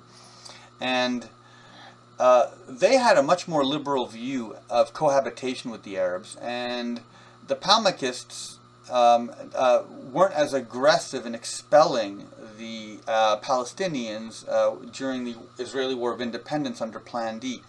Now there was a confrontation because David Ben-Gurion, the first president of Israel, needed to create a cohesive state, and he had all these separate militia groups. On the left, he had the Palmachists. On the right, he had the Sterngang and Irgun, which are essentially aggressive Eastern European Jews using violent tactics against British occupation and against the Palestinian resistance. So there was a Sterngang ship coming in with supplies, and the ship was called the Altalena. And so David Ben-Gurion wanted to neutralize both groups. He wanted to stop these terror groups from having any political influence, and he wanted to neutralize the popularity of the Palmach. So he instructed the Palmach to go and intercept the Altalena, and it resulted in a firefight with deaths, as the Palmach brought mortar rounds down on top of the Altalena ship. And so you have Jews fighting Jews. And so you have this intense dislike by the right-wing Zionists of the Palmachists. And this is one of the contributors that led to the assassination of Yitzhak Rabin. The Haganah itself was left of center, and it created sort of a socialist society that prevailed in Israel until Likud took over in the 1980s, and by the late 1980s significantly liberalized the Israeli army, the Israeli society, to facilitate the growth of capitalist innovation. And this had a big impact on improving the quality of Israel's economy. Now, if social culture explains differences in combat performance, then what are the specific cultural traits that are the cause of this German-Israeli performance? It's a bit of a mystery. I mean, how far back are Germans disciplined? How far back are Israelis innovative? It's very hard to measure going back to the Middle Ages, looking at the community of Jews in the German Rhineland, or looking at the culture of German guilds and their level of discipline and performance. Certainly Napoleon didn't consider Prussian soldiers much of a challenge. However disciplined they were, he found them tactically slow and incompetent.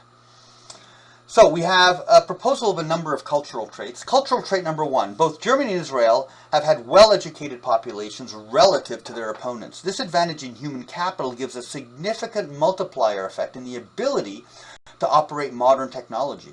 I mean, you look at the explosion of German higher education at the end of the 19th century, and the proportion of Nobel Prizes that were going to German scientists, and these were surpassing the total coming from England or the United States or France. So here you can see recruits in the top three test categories, and it's the percentage of enlistments with the passage of time. The U.S. military made a commitment to improving the recruitment of their soldiers by focusing on IQ and high school performance, and it seemed to have had a payoff. The Americans set up the National Training Center, basically a large desert field in the southwest of the U.S., and they had a brigade of 3,000 American soldiers who were trained in Soviet doctrine, and these were probably the best trained American Soviet soldiers in the world, and they would rotate through American military units and defeat them in battle. When the Americans went to fight the Iraqis in 1990 and 1991, they found the drills at the National Training Center more difficult than fighting the Iraqis in battle. And ultimately the ground war to destroy the Iraqi army in Kuwait lasted only 100 hours.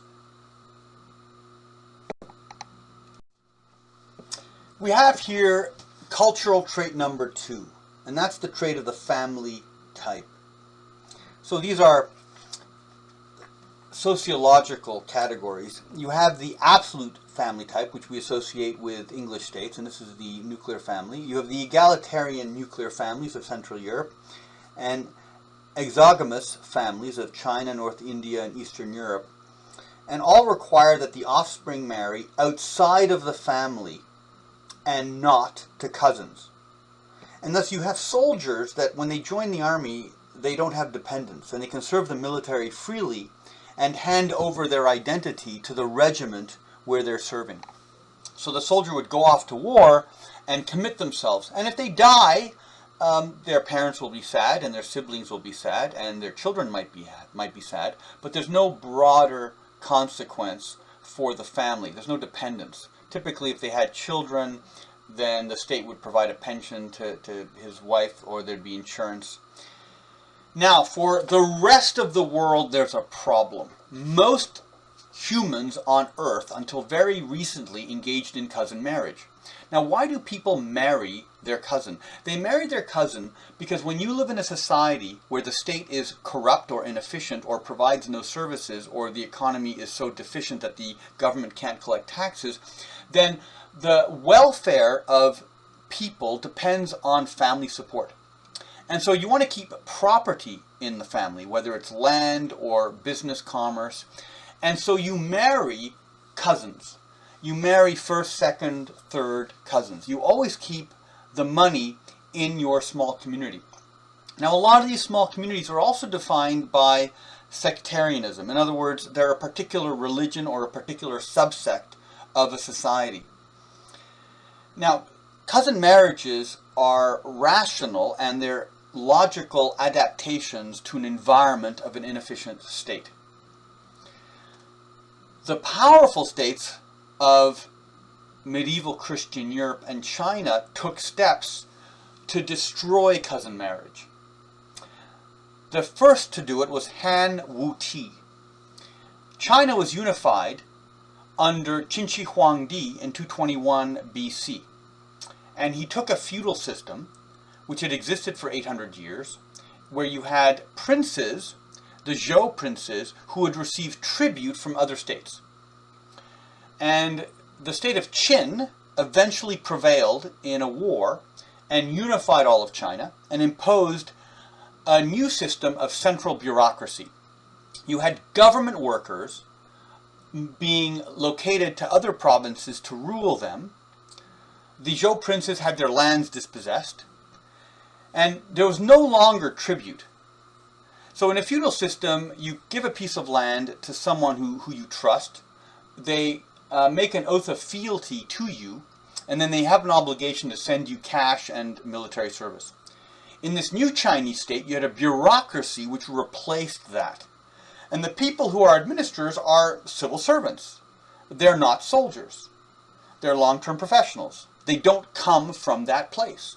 They don't serve there for a long time. They go there on a rotation for 4 years, and they're under surveillance from an internal auditing system. And China was the first country to do this on a large scale. The Romans had a very efficient system as well, but the Romans didn't do away with cousin marriages.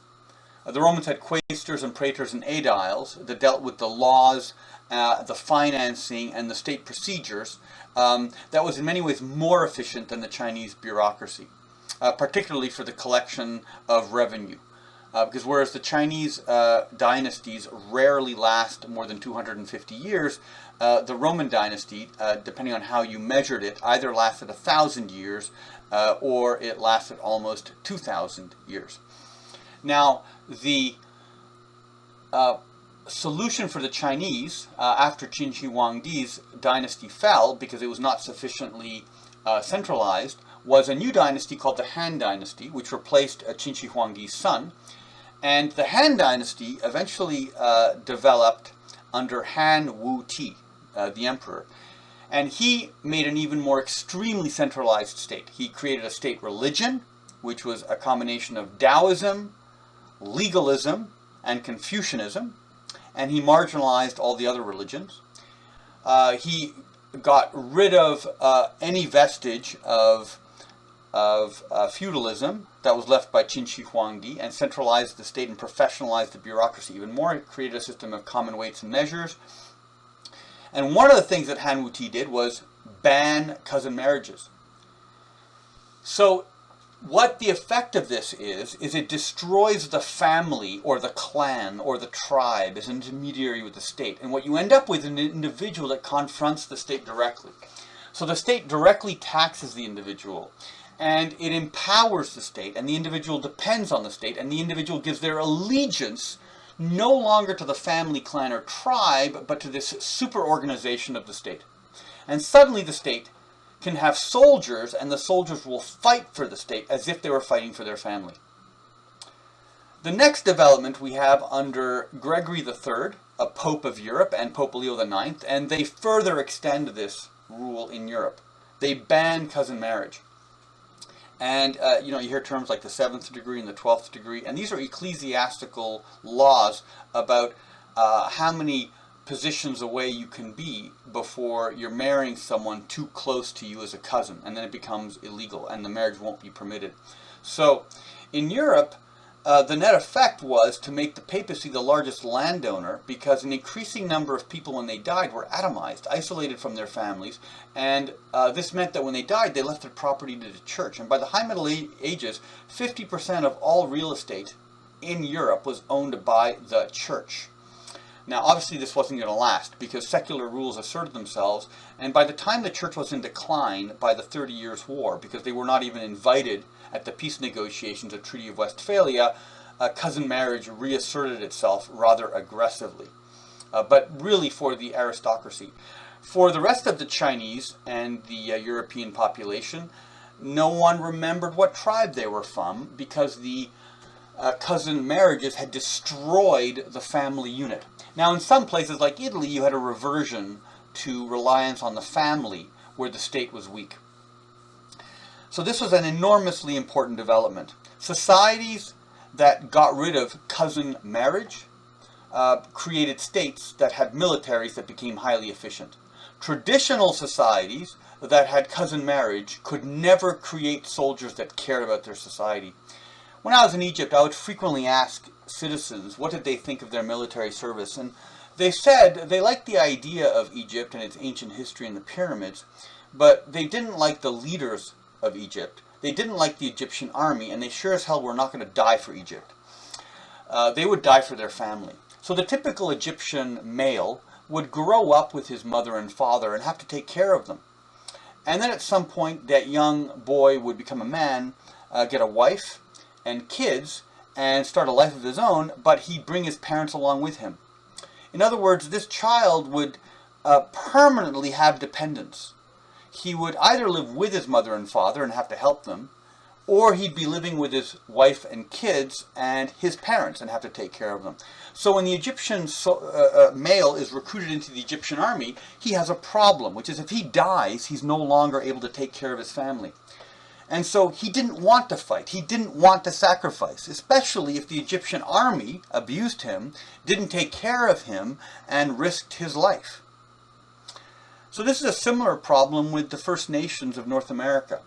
To be a tribal warrior is to be someone who defends his community, but also someone who has to take care of his wife and his children. If you were to die as a warrior, the social status of your family would decrease and they would be exposed to risk. It was found in a study of graveyards in Europe and China has in the periods where the dynasties fall and the bureaucracy collapses, which occurs with fair regularity, China has been more often divided and ruled by non-Chinese than it has been ruled by Chinese dynasties. So you have more of a collectivist community nature in China. One of the examples is that you don't have village idiots in China, where in Europe you have a tradition of people who have mental health problems still wandering around the community and being accepted and being able to live on their own, where in China these individuals would have been sequestered away in the corner of a home and probably kept under lock and key so as not to embarrass the community. It was found that when there was starvation, European families would starve, but that in China, even though you had a large extended family that was more centrally controlled and less atomized, because in Europe you had more nuclear families living in cottages, and in China you had much bigger family units, that you had instead a deliberate selection where the leaders would support one side of the family and then marginalize other parts of the family, and then that part of the family, being deprived of food, had a higher probability of death, and this was then detected in the graveyard records and by the examination of tombstones. So, you can imagine the difference between the Israeli and the Egyptian armies, which is the Israeli soldier has a vision of the community as a whole, and the Egyptian does not. And so in combat, the Israeli is willing to risk their life, because when they die, the Israeli state will take care, because they have a welfare structure to that state, and because other Israelis believe it is just for the Israeli state to protect the Israeli citizens that sacrifice for it. In Egypt, there was no such safety net. If that young Egyptian male soldier died, his family would be destitute. Now, when Israel fought Hezbollah in 2006, they came up against a force that fought almost as well as them. And the reason that happened is because the Hezbollah, if I can make it a joke, got a dental plan. In other words, Hezbollah discovered that they needed to be a state. And Hezbollah created a welfare structure with insurance, and which provided help to families that was more efficient than the help that was designed by the Egyptian government for their soldiers. So Hezbollah fought well because, like the Israelis, they were now a part of a larger community, and they would be taken care of if bad things happened. So when you look at Middle Eastern society and Arab society, and you look at the impact of Islam, the conclusion is the problem is not that Islam is all pervasive. It's that Islam is too weak and never overcame traditional society to the same extent that Confucianism and Christianity in Europe did by completely rewriting society. So you look at more recent disasters, and that is the collapse of Syria as a state. Here's a community, multi-religious, and in each of these religious communities you have cousin marriages. And so Syria is basically an uncohesive society where you've got competing social groups that have no regard for each other. And you have a type of society where young men expect to be able to marry into their family. So they expect somehow for a bride to be produced based upon the relative financial success of this male member of society. So when there's a fight over resources within Syria and Syrian society breaks down, it's not directly a fight over sex, but rather it's a fight over the preservation of the ability to get sex from one's own family by defending one's family against one's extended family against other extended families that are also trying to protect their own exclusive rights over sex. And then Syria disintegrated remarkably quickly. And only with the most extreme violence was it able to reintegrate itself.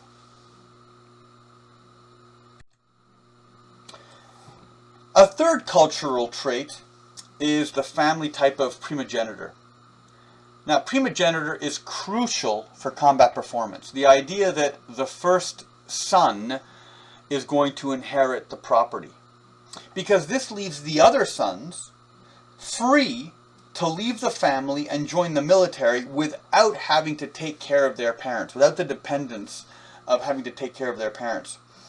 Now, there are some variations to this. You do have some traditions in Central Europe where all of the children leave, except the youngest child stays back, and they inherit enough property to take care of the parents.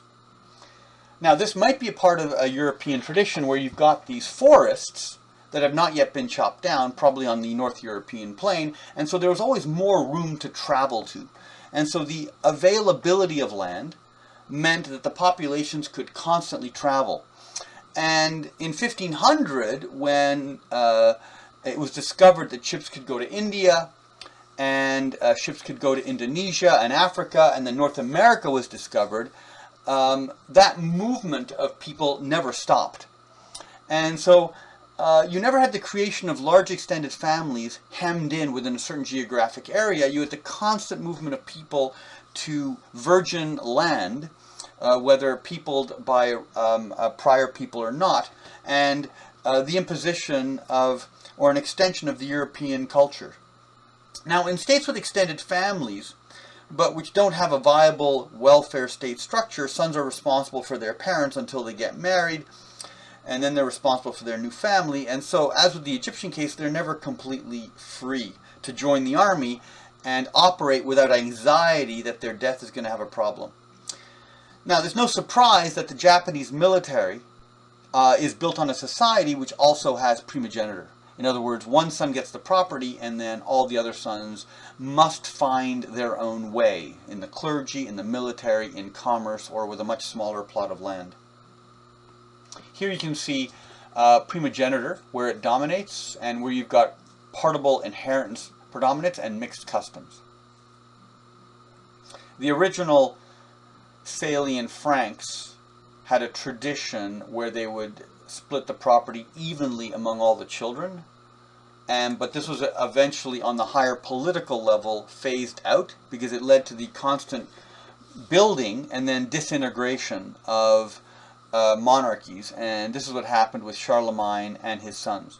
And Charlemagne, to some extent, wanted to limit how much his kingdom was going to get disintegrated, and so he basically put every single one of his daughters into a convent so they wouldn't marry, so he wouldn't have to deal with son-in-laws.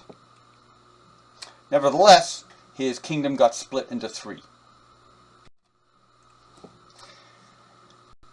Now here we have a measure of power distance, which goes from 1 to, a value of 100, and here it's over 100. Geert Hofstede is a business sociologist in Holland who's been examining cultures since the 1980s. And he did a groundbreaking cultural study by doing a survey of cultural values in all of the IBM facilities across the planet. And there are a great many countries that have IBM facilities. So by doing research in IBM, he controlled for the fact that you had intelligent computer scientists. Every country had that same common feature. And so the residual feature that was left over was the cultural trait. And he tested a large number of traits, but the ones we're interested in is power distance. Now, power distance is the measure of expectation of deference that a lower classed person gives a higher classed person. So if you're in a society with a high level of power distance, it means you have cultural programming to obey the monarch or the leader or the president that's in that country. I'll just give a sort of a general comparison. France has a pretty high power distance. One of the consequences is the media and the population is respectful and deferential to French leaders, prime ministers and presidents that have a wife and a mistress on the side. In the US, you have a much lower power distance. People don't respect the American president like they would a king. They question and insult that leader. It would be much more difficult for that leader to publicly have a mistress.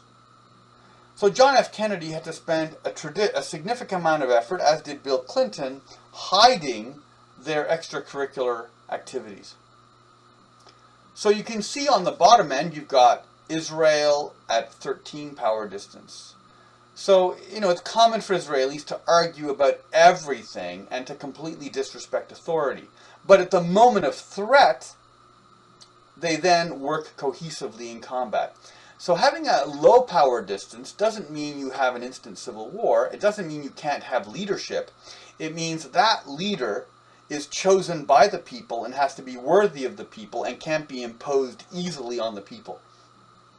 And you see Denmark and New Zealand and Ireland and Sweden and Norway and Switzerland and Great Britain and Germany and Australia and Costa Rica and Netherlands and Canada and the US and Jamaica and South Africa and Argentina and Japan and Italy and Pakistan and Spain and Taiwan and Iran and South Korea.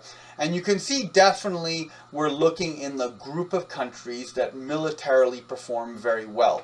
So a low power distance enables the transmission of information that is important for combat performance at all levels of warfare. Countries with high power distance defer to leaders who make poor decisions, which reduces the efficiency of the transmission of information. So low power distance is valued for combat performance. Here we have the individualism index. Again, it goes from 1 to 100. And, the problem with individualism is on the one hand, you have individuals that are activating, and they'll do things when they volunteer. On the other hand, it moves against the principle of collective identity. So if you have a very strong individualism index in which individuals are valued for themselves and society is a collection of fragmented individuals, you do have the advantage of people saying what they believe and, again, efficiently transmitting information.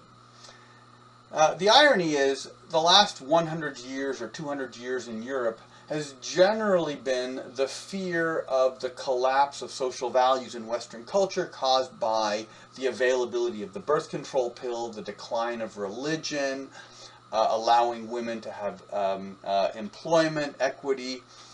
And that's been a sort of a fear that European culture would evaporate and collapse, without really reflecting on the fact that European culture has been changing a lot ever since the collapse of the Roman Empire, and that not all of that change has made society less efficient. It's made it more efficient, particularly in the availability of information. Today, pornography is very freely available, where only 20 years ago it was criminal to bring homosexual porn across the border into Canada. And before that, porn was completely illegal. But the French king, when he was defeated at the Battle of Pavia, included in the peace agreement that the Spanish return his large collection of lithographic pornography in the chest. This is in 1495.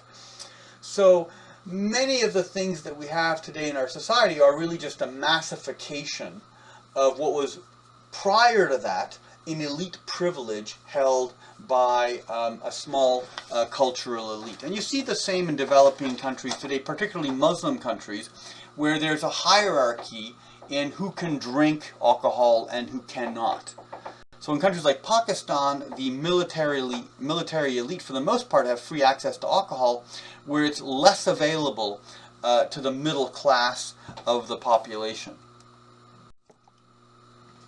Now here we can see individualism all the way to collectivism on the vertical bar, and it basically captures the extent to which there's a regard for individual, which is important for passing information, and the extent to which people defer to the larger community. And on the horizontal line, we have a small power distance versus a large power distance. And so you can see the aggregation in different groups of Anglo-Saxon culture where it's very individualist, in fact the most individualist of all the cultures, and a very low power distance. And then you look at an aggregation of Teutonic societies like Sweden, Germany, Switzerland, Norway, very, very similar, Ireland and Denmark. And then you've got Israel and Austria, which are very similar as well, practically on the identical position of a very, very small power distance. So you'd expect in Austria and Israel to have the least respect for traditional culture. Now you might have respect, certainly doesn't lead to rudeness, but the point is that people don't value great people intrinsically. The people must earn their achievements and the respect of other people in society. So if we look at efficient militaries, we're looking at Germany against its neighbors and Israel against its neighbors. It seems that this is the optimal area for combat performance. And then as you move towards larger power distances like France, Belgium, Italy, and Spain, societies become less performant. And you've got Japan, which is very close to Spain. And then you can see a large part of the developing world, some of whose countries fight well, like Portugal and Taiwan and Pakistan. And it's clear that power distance intersected with individual collectivism can be a predictor of performance. And it probably has to do with the ability to pass information. There's an anecdote. One of Napoleon's marshals that you saw earlier was Bernadotte. And there was an advertisement for a job as king of the Swedes, because the Swedes had fired their prior king. Because the Swedes have a very low power distance and a low tolerance for incompetence. So Bernadotte answered the application and submitted his desire to be a king, and the Swedes agreed. And Bernadotte told Napoleon that he was no longer going to be a marshal, and off he went. He went to Sweden, and he learned Swedish as best he could. And at the opening of the Parliament, King Bernadotte, went to the Parliament, a French marshal, and in his broken Swedish, made a speech, and the Swedish members of Parliament fell over laughing. At which point Bernadotte, furious at this disrespect, because as a Frenchman, he'd always expected the peasants to obey him. But the Swedes have a very low power distance. They won't tolerate that kind of peacock behavior. So they basically fell on the floor laughing. So Bernadotte yelled that he would never learn Swedish. But thank you, he'll take the job as a king. And he left. And he never did learn Swedish. Today, the royal family of Sweden is his many descendants. And obviously today, the Bernadotte family now behaves in a fashion that's more culturally compatible with Sweden. But it shows you the ill placement of a society with a high power distance encountering one with a low power distance.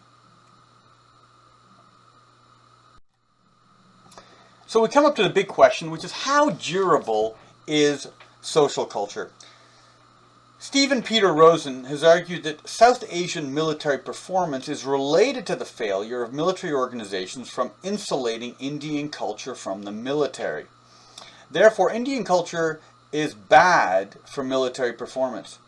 He applies his explanation to thousands of years of case studies, and he suggests that culture actually changes quite little, at least in the South Asian context.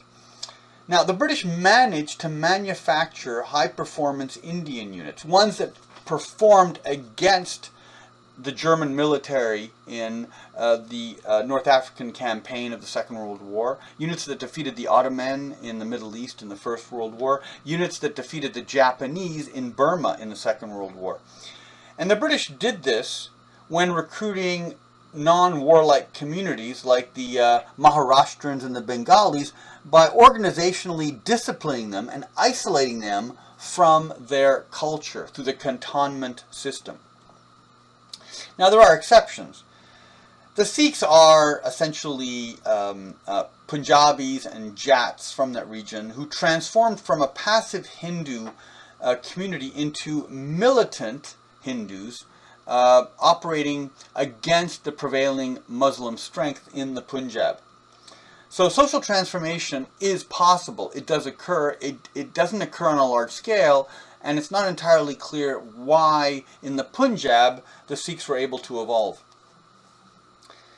Now Kenneth Pollock wrote a dissertation at MIT in which he tried to demonstrate that low Arab military performance was explained essentially by disruptive social Arab culture. Now, Arab culture is one of dependence based on language. And when we mean language, we mean how people represent the authority they have by their association with someone else. So you would have someone with power in the society, and then a patron-client relationship would emerge, but it could be virtual in the sense it was based on the idea rather than the actual transmission of resources. So you'd have a powerful person, and then other members of that same Arab community would say, you know, I know that person, and then they would gain some of the status from that person. And so the priority became protection of the group and protection of the link to that person, and the truth and honesty of the situation became less important. So you have sort of the emergence of a shame culture, a culture where you're embarrassed if your group fails, and you do what you can do to make sure the troop remains cohesive, but you're not particularly guilty about breaking a rule or breaking a sin, because the priority here is the survival of the group. The Chinese have an epic novel, which is really an historical account of a violent period in Chinese history when it was broken up into three separate kingdoms called the Sanguo. And one of the main characters is Cao Cao.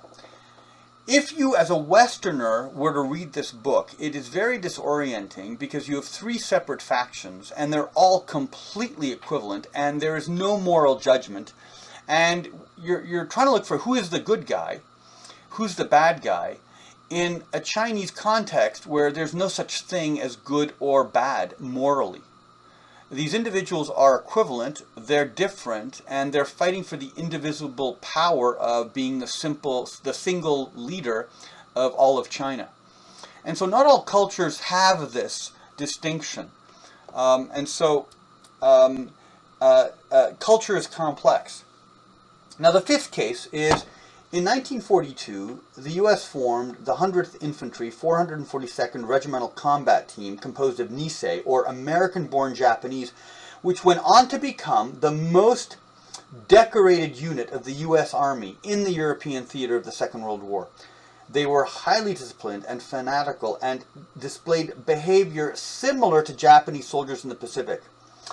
On November 3rd, 1943, at the Volturno River near Chiorlano in Italy, after the 100th was caught in a German artillery barrage, Staff Sergeant Robert Ozaki led a bayonet charge with yells of "Banzai," the first U.S. bayonet charge in Italy against German machine gun positions. Ultimately, the Nisei were able to overcome the German position, although with considerable loss. In the case of the Nisei Japanese, culture survived between 2 to 10 generations. These are the Nisei Japanese marching through Italy and later France.